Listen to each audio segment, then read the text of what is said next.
ሓዳናይ ዶ ወይ ተሃዳናይ ዛንታ ናይ ህይወት ሓደ ቀሊል ዝመስል ግን ከዓ ዓሚቕ ዝኾነ ሕጊ ኣለዋ። ወይ ናብ ቅድሚት እናሰጎምካ ንኹነታትካ ትቆፃፀሮ ወይ ድማ ድሕሪት ተሪፍካ ንሽግራትካ ከማና ትቕበሎ።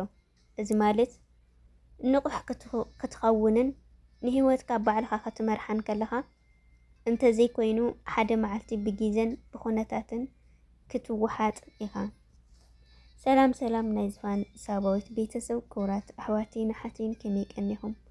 ኣነ ሰላሚ እግዚኣብሔር ይመስገን ብዘለኹምዎ ሰላም ክትኾኑ እንዳተመነኹ ንሎማዓንቲ ድማ ሕፅር ዝበለት ስነ ፅሑፍ ሓዳናይ ዶ ወይ ተሃዳናይ ዛንታ ናይ ህይወት ካብ ዘንበብክዎ ሒዘልኹም መፅእ ኣለኹ።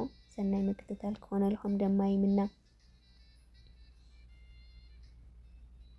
እሺ ሓዳናይ ዶ ወይ ተሃዳናይ ዛንታ ናይ ህይወት ሓደ ቀሊል ዝመስል ግን ከዓ ዓሚቕ ዝኾነ ሕጊ ኣለዋ። ወይ ናብ ቅድሚት እናሰጎምካ ንኹነታትካ ክትቆፃፀሮ ወይ ድማ ድሕሪት ተሪፍካ ንሽግራት ከማና ትቕበሎ።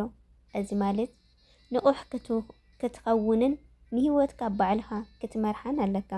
እንተዘይኮይኑ ግን ሓደ መዓልቲ ብግዜን ብኩነታትን ክትወሓጥ ኢኻ። ነዚ ሓቂ እዚ ንምብርህራህ ዛንታ ናይ ክልተ ኣዕሩኽ እስኪ ንመልከት።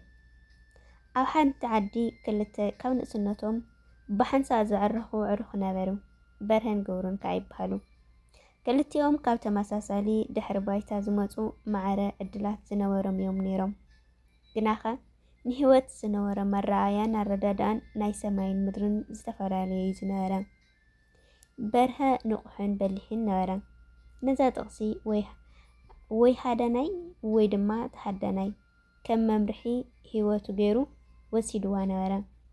ህይወት ቃልስያ ይብል ድማ ነበረ። ንርእስኻ ከም ሃዳናይ እንተዘይቆፂርካያ ፀገማት ባዕሎም ክሃድኑኻ። ካብ ንእስነቱ ጎኒ ጎኒ ትምህርቱ ንኣሽቱ ስራሕ እናሰርሐ ገንዘብ እናጣረቐመ ነበረ። ድሕሪ ትምህርቲ ምውድኡ ኣብ ከተማ ናይ ዕንጨይቲ ወይ ከዓ ፈሊኛሞ ስራሕ ተማሂሩ ብቕሩብ ገንዘብ ዝጀመራ ንእሽቶ ትካል ከፈተ። ብዙሕ ፈተናታት ኣጋጠሞ። ናይ ገንዘብ ሕፅረት፣ ውድድር ከምኡ እውን ዘይምትብባዕ ካብ ገለ ሰባት። በርሀ ግን ተስፋ ኣይቆረፀን። ለይትን መዓልትን ብምስራሕ ሓደሽቲ ሜላታት ፈጠረ። ንዕዳጋ ተቆፃፀሮ። ንሱ ኣብ ፃዕሩ ተመርኪሱ ንህይወት ያሃድና ነበረ።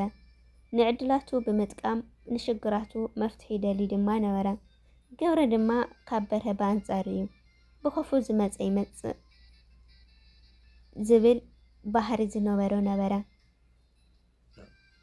ኣምላኽ ዝፈቐዶ ዝኸውን እናበለ ድማ ብዙሕ ፃዕሪ ክገብር ኣይደልን ነበረ። ጊዜኡ ብዕላልን ላግፅን ይሕልፎ ነበረ። ስራሕ ከይደለየ እኸለሎ ድሓን ክሕግዘኒ እዩ ወይ እውን ፅቡቕ ዕድል እስካብ ዝመፀኒ ከፅበ እየ ይብል ነበረ። ዕድላት ኣብ ኣፍ ደጉኡ መፂዎ ከብቅዕ እኳ ብሰሪሕ ሕማቑ ሎሚ ዘይኮነስ ፅባሕ ክጅምር እየ እናበለ ይሕልፎ ነበረ። ብፍላጥ ይኹን ብዘይፍላጥ ይሕልፎም ነበረ።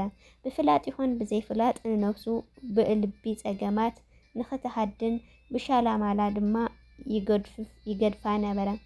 ብስንፍና ንዕድላት ብግቡእ ዘይምጥቃም ብናይ ካልኦት ምክርታት ውሳኔታትን ካብ ኩሉ በኸረ። ዓመታት ሓለፈ።